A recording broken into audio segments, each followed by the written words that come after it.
guys, it's May from Astrology with May, and today I want to talk about Taurus Scorpio conflicts. Now, I'm oftentimes asked to do parent-child readings, and it'll usually be a parent or a child that's trying to figure out why they have so much conflict with either side of the party.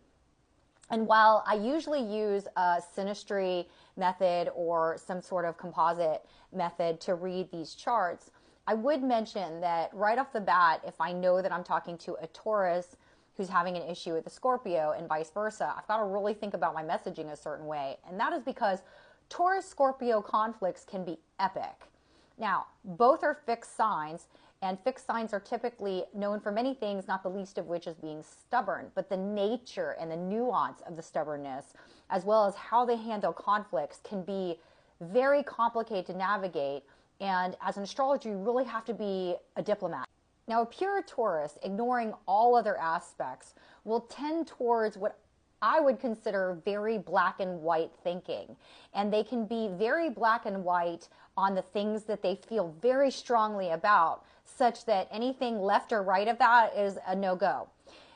For Scorpio, even though they might have very, very strong opinions about what they're thinking and how it should go, they're all about the nuance. The nuance is actually where you can negotiate, where you can navigate. And while they do have a bottom line way in which they want that outcome to happen, they are able to kind of navigate, and they certainly have the patience to do so. Now, Taurus patience is less patience and more like a child holding their breath to an extreme. They are happy to cut their nose to spite their face. Now, what will happen is, let's say Scorpio, for example, doesn't like something that the Taurus wants. And what they'll do is they'll try to navigate and manipulate the situation. But a Taurus is going to see that and just be like, that is disloyal, that is unacceptable. And it'll just wind the conflict into not so great a place. Now, both of these signs have elements of trust associated with them. With Taurus, it's very black and white. I trust you, I don't trust you. Scorpio, same thing. But when it comes to the parent-child relationship or even a family relationship, you don't get to not resolve.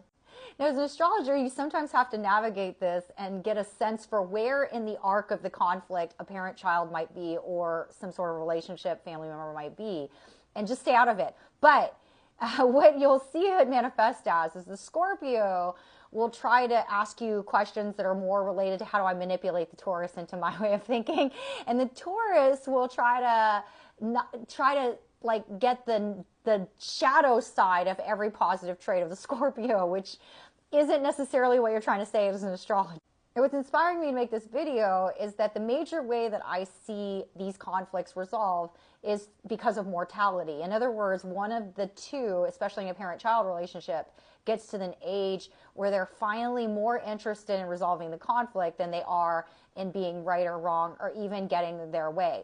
In other words, mortality makes them change what it is they actually want. Now, I know that's a little depressing. I would mention that because my astrology is wrapped in my spirituality, these conflicts that arrive are a part of the life's journey. And so I'm always looking for what I can see that might be helpful to my clients to resolve these conflicts without mortality being the resolution. Let me know if that resonates with you. I'd love a thumbs up or a subscribe to my channel. I'm still a new channel, and so that means a lot to me.